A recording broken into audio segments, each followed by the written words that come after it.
কথায় কি মেলে চাতক। বরাবরই বেশ স্পষ্টবাদী টলিউড অভিনেতা পরমব্রত চট্টোপাধ্যায়।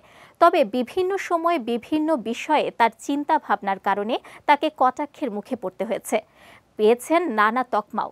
সম্প্রতি এক সাক্ষাৎকারে সেসব প্রসঙ্গ নিয়েই কথা বললেন এ অভিনেতা। সোল কানেকশন পডকাস্ট শোতে পরমব্রত কথা বলতে গিয়ে বলেন, এক ধরনের এলিটিজম বা ক্লাসিজম কাজ করে বাঙালির মধ্যে।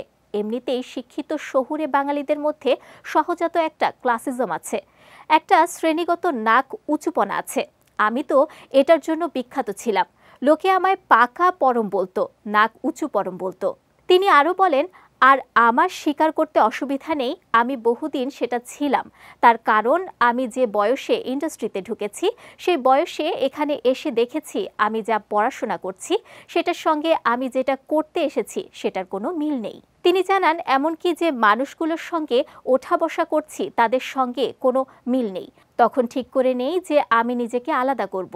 পরম দাবি করেন, ভারতে পরীক্ষা নিরীক্ষামূলক সিনেমা সেই অর্থে তৈরি হয়নি। এক্সপেরিমেন্টাল ছবি সেই ছবিকেই বলবো, যেটা আমি পর্দায় একটা গল্প বলবো কিনা সেটাকে চ্যালেঞ্জ করবে, মাধ্যমটাকে চ্যালেঞ্জ করবে।